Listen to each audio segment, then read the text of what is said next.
How y'all doing? We are good. Thanks for joining us today. We appreciate your time. We'll get started here. First question from Steven. Sauce, what's up? Hey, you were saying in Berlin that you were looking forward to the bye week. Did you did you kind of get settled a little bit, or Uh, it's I probably did busy get, for you, right? yeah, I did get settled a little bit. I'm supposed to move into my house next week, so Okay, I'm looking forward to that. It's a blessing to be able to have 2 bye weeks in the season. okay, So this one was more like chill and relaxed than my first one. I ended up going like out the country, so right. um, yeah, All right, cool. Thank you. James. Yeah, hopefully you got a chance to grab some more clothes. yeah. On a more serious note, this week, Javarius Ward it's a possibility he could be elevated from IR and return. What do you think about the possibility of being paired with a guy like that? And have you had someone in your career early on that you can compare to that level, opposite of you on the field? I feel like everybody that's opposite of me, I feel like in the past we've meshed very well, like DJ Reed, Brandon Stevens, and stuff like that. You know, uh, Travarius, he been a dog, since he was in San Fran, since he was in Kansas City. So, I'm looking forward to just going out there together and putting on a clinic. But you know, um, from afar watching him, he's always been like that guy. So. We've been chopping it up a lot, talking ball, talking life in general. He a great dude for sure. Great person to be around. His work ethic and, film study routine, everything that he do, is pretty good. So, I'm looking forward to him getting back out there for sure. Nathan? Hey, Sauce. Guys have a big matchup this week facing Patrick Mahomes and this Chiefs offense. I know as a team, record-wise, they're maybe not firing quite on all cylinders, but I imagine big tasks to go up against Mahomes and Andy Reid anytime you would play them. I think you played them once in your career, maybe a couple seasons ago. What did you take away from that matchup, that experience, and kind of what's your mindset or your target coming into this game on Sunday? I mean, you can tell like they've been together for a while, so I mean those they got high caliber players, all around on the O line, quarterback, tight end, receiver, running back, like high caliber players, especially Andy Reid, he do his thing. But, I'm just looking forward to going out there and just, flying around, communicating, having fun out there. I was just talking to Coach Lou, and he just told me like, you had a great game. We just need you to, be you. Like, given everything that happened, we don't need you to like feel like all the pressure is on you. Because as long as you at your best, and you being there for your teammates, that's all that matters. So yeah, that's mainly it. Just being the best teammate I could be, being the best player I could be. So yeah. Lou is someone in particular, a defensive coordinator in his time on the Bengals, that has had a lot of luck against this Chiefs offense. I don't know how deep you guys have gotten into game prep for this week, and I know you maybe don't want to give away specifics, but Yeah. from your opportunity getting to know Lou a little bit in the short time you've been with the Colts, what do you feel like maybe makes him particularly special or good at attacking just the way that this Chiefs offense likes to play? I mean, I'm not gonna go too much into the Chiefs, but like one thing I can say about him, he's extremely confident when it comes to his play calling, when it comes to his film study and the opponent that we play. So it's more so like he know his personnel, he know the players that he got, and he know our strengths.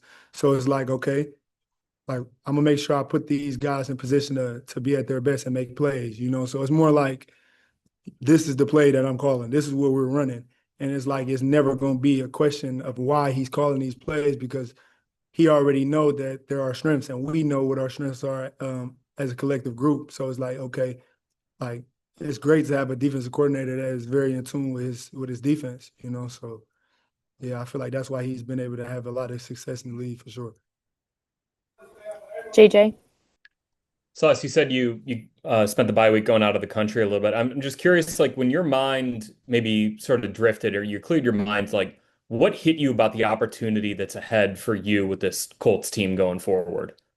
All right, so one, I went out of the country the first bye week. First bye week, okay. Yeah, that's what I thought about it. I'm like, maybe I said that wrong. The first bye week I went out of the country. This one I just had went to Miami a little bit.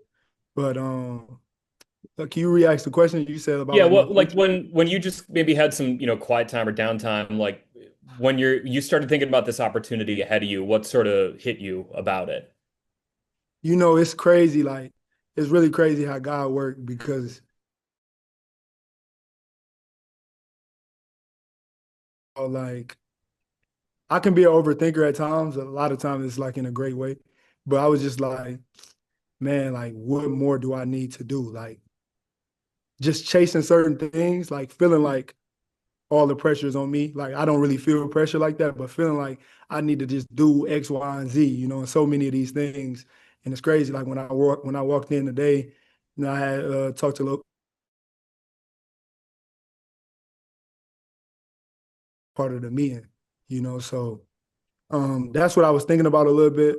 But just my future, like I've been told y'all, like it just worked out exactly how I wanted it to. Everything is great here. Everything like the staff, my teammates, the coaches, everybody is just great. And this is where I want to be. Like I How feel much like I bring a lot to the table. I feel like this organization brings a lot to the table for me. So it's just great.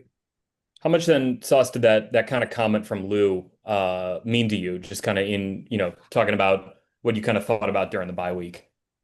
Man, it meant a lot. It was kind of like it was kind of shocking. It was kind of shocking because I was like, was you reading my mind over the bye week or something? Because he texted me over the bye. So we was like chopping it up, but we didn't have no like in-depth conversation. So it was kind of crazy, like that's what he said. So it meant a lot. It meant a lot for real. Like, um, man, it's crazy. It's crazy more and more that I think about it. But yeah, it definitely meant a lot and changed my perspective when it comes to things because when I was out there, like I was just doing my job. Like I was doing my job, like and the other 10 guys was doing their job. So it was kind of was like easy. You know what I'm saying? Everybody doing their 111th. And I feel like that's how football should be played. That's how defense should be played. But, you know, I can't make it more than that. We just have a couple more here. We'll go to Joel. Hey, I know you kind of had to do it on the fly to get ready for the game against Atlanta, but having the bye week, how do you feel about just being in the defense and knowing all the calls and everything now? Man, it feels great. It's crazy. Like, given all of the plays that we had called to really not mess up for real. Like my main mess up of the game was when what's his name, Darnell Mooney, when he caught the out route. I should have still been pressed. Like I should have still been pressed, but I ended up backing off. That was like my main like mess up. And it's like I feel like I'm a perfectionist. I try to be. So that's kind of what I feel is expected out of me. But I feel like a lot of people wouldn't be able to do that type of do what I did. But it's just great to be able to have this week to just relax in a good way, like, process everything. It's Monday, play on a Sunday, so I got more than enough time to just be even more comfortable with everything that we're doing. And then last question, we'll bounce back to James. Yeah, one more on Mooney Sauce.